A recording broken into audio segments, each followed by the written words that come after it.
Hello and welcome to another episode of Football Talk Podcast. My name's Ozzie and I'm your host for today's show. Apologies, I wasn't able to do Match Week 29 last week as I was unwell. But back to reviewing the Premier League.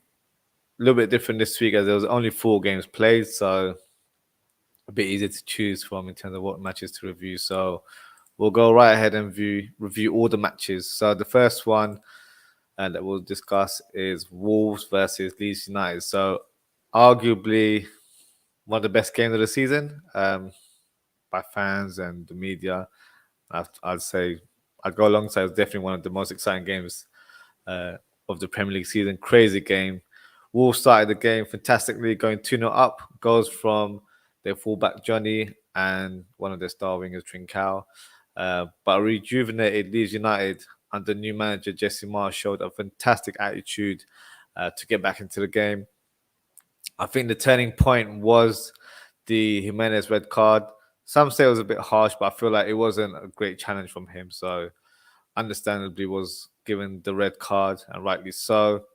For Leeds United, they were able to open the scoreline through Harrison.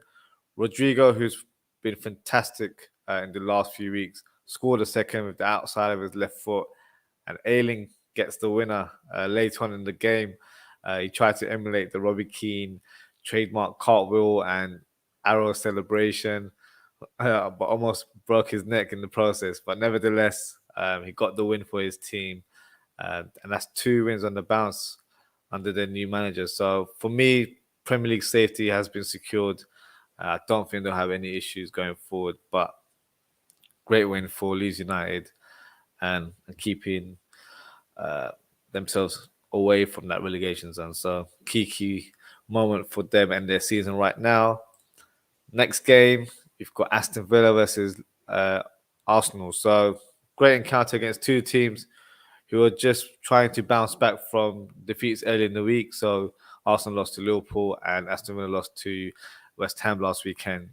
Smith Rowe was back in the lineup.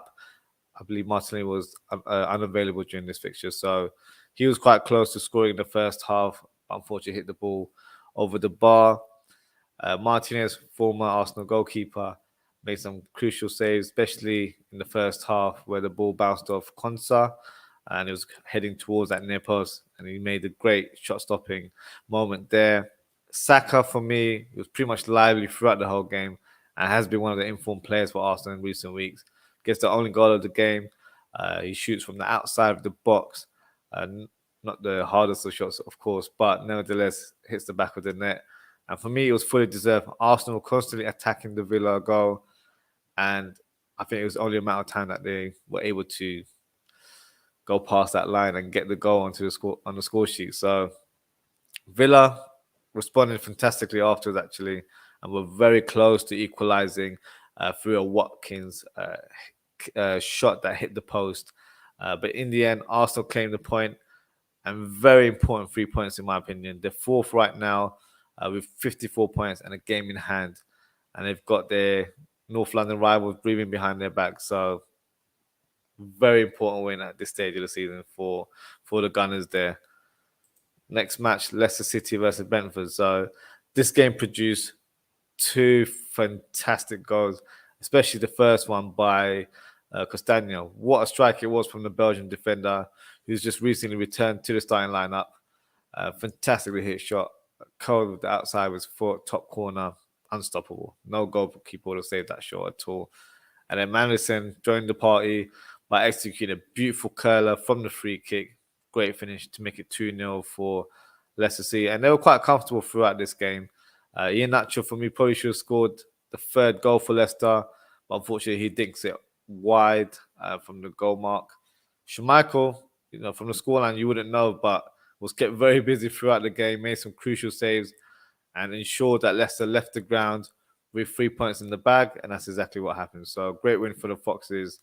They've got a tough fixture next week against Manchester United, so we'll see how that pans out for them. And the final fixture of match week 30 is Tottenham versus West Ham. So for me, the roller coaster team of the season, back again. Great win against their London rivals here, and another contender for top 4. They opened the scoreline with an own goal from Zuma. Not the best of returns for him, unfortunately.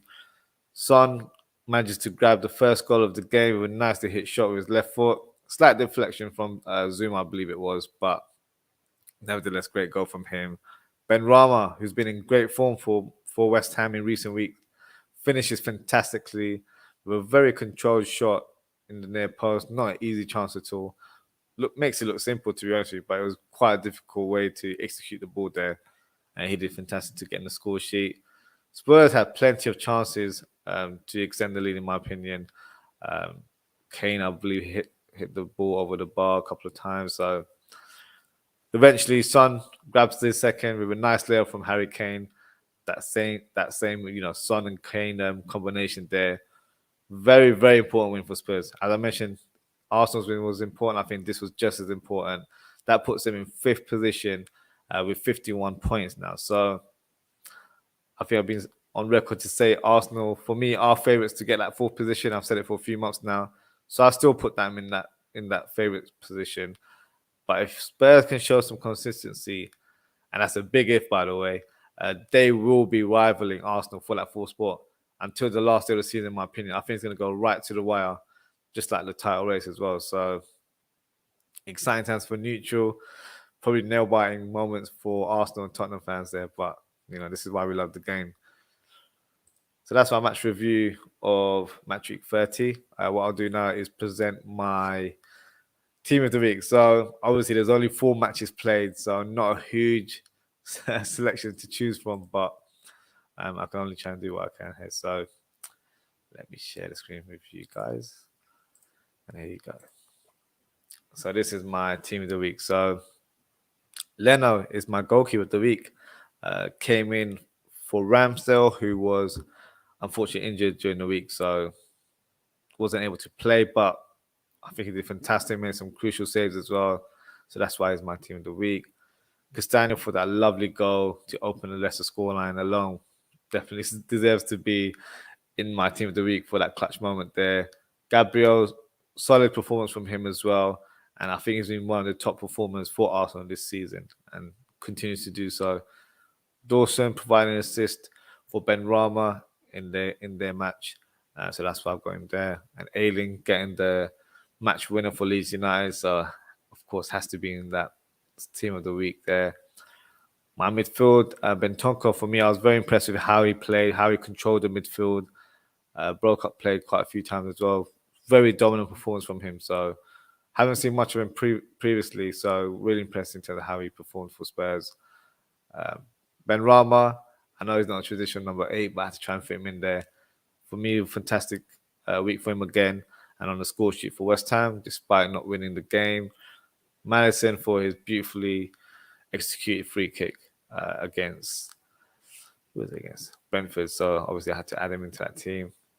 Front three, for me, it was between Rodrigo and Saka. I played Saka last week in my team of the week. So I just thought I'd go for Rodrigo, as I feel like he's been performing really well in the last few weeks, especially under the new manager. So I feel like he deserves a shot in this team of the week. So that's why I placed him in there. And I think it goes without saying, Son and Kane to finish off the team. Son scoring 2 goals, Kane providing an assist, but also having another dominant performance. So that's my team of the week there. Just got a comment here from Madison Smith. Are the relegation teams set? So at this stage, it's Watford at 18th, Burnley 19th, and Norwich City in 20th position. I'll be honest with you. You'd think so on the basis that Everton have 2 games advantage from Watford and Norwich, but I've not been impressed with them whatsoever. I think they were lucky to get that win last week against Leeds United, I believe it was. But no, I think there's going to be a bit more drama to the end of the season, and I'm going to put Everton back into that mix because Watford have been showing some recent vein of form, but they're very inconsistent at the same time as well. So who knows? At this stage, for the neutral, it would probably be right to say yes, that is the relegation set. But I just feel like there's going to be some twists and turns with Everton, as they've been pretty awful, and it's quite evident in terms of how they've been set up recently. With Frank Lampard trying all types of formations, different tactics, different profile players in different positions. It's not working right now. They're lacking confidence. So for me, yeah, they're not looking great. If they can notch up a couple wins, I think the confidence will boost throughout the squad. But right now, because they haven't notched up that wins this many this season, it's a very difficult point at this stage for them. So who knows? Let's see how that goes going forward. Also, what are your thoughts on Gary Neville's comments regarding United? Can you specify exactly what Gary Neville has said regarding Manchester United? He does talk a lot, so I don't know what he said recently. If you can let me know, I can answer that question for you there. In the meantime, what I'll do is confirm our FPL Manager of the Week. So FPL has been a bit hard to sort of present on the show in the last few weeks because we've had longer match weeks. And whenever I've done my episode, I've not been able to have the sort of final outcome what everyone's scored there. So this week's been a bit easier to monitor. And the FPL Manager of the Week goes to Mohamed Haki, who scored 82 points. So fantastic, Mohamed. Well done to you. I think having Son as your captain was a great decision. Got you 30 points with him alone. So great match week for you. I got 71 points. So I wasn't too far off from you. So well done on a great match week there. Madison Smith about the players being out. I haven't seen the interview, to be fair. So what I'll do is I'll make a note of this and I will discuss it in the next episode. Or in fact, I might even discuss it in our next episode, which will be on Monday. So as you know, I do a show called Talk That Talk on Instagram Live every Mondays at 10:30 p.m. So I might do one on Monday, despite not it being a match week. It might be worth just coming on the air and letting you guys have your say as well, whether it's about international football or Premier League. The floor is yours. So yeah, so catch me on Monday on Instagram Live, and then yeah, we can answer this question. If you've got any further questions, I'd love to answer it for you as well. So yeah, we can do that on Monday evening. Before we conclude, FA Cup semi-final draw. So obviously Liverpool were victorious against Nottingham Forest, not an easy game at all. And now you've got Chelsea versus Crystal Palace in the semi-finals. So regarding the Chelsea and Crystal Palace semi-final, unfortunately, Conor Gallagher would not be able to play in this fixture as he's a loan player from Chelsea, which is unfortunate for him. Not a huge surprise, but I would have liked to have seen him play. I think he deserves it. He's had a fantastic season. But there's some uncertainty regarding these two fixtures actually. With Chelsea, with everything being sanctioned by the government right now, they're not able to actually sell tickets for this match, and it's been held at Wembley Stadium. So uncertainty in terms of how Chelsea fans can acquire tickets to attend this match. And then with the Liverpool and Man City one, unfortunately, they're not able. There's no trains directly from Liverpool or Manchester to London during that weekend, so it's going to be absolute chaos for any of those fans to come down to London and attend that match. So they're trying to find a common ground where the match can be held at more of a neutral stadium. So whether that's at Aston Villa, their ground, or Old Trafford for Manchester United. So hopefully sense has prevailed here, and they listen to the fans here and change the venue, because it doesn't make a difference if it's at Wembley or not, and you have to kind of cater for your audience. So yeah, interesting. Let's see how that pans out. I believe the semi-final takes place in a couple of weeks' time as well, so we don't have that long left. So yeah, we'll get some further developments on that. But in terms of the draws, I didn't want Manchester City, obviously, let's be honest. But I'll be honest, I would rather have had them in the FA Cup than the Champions League.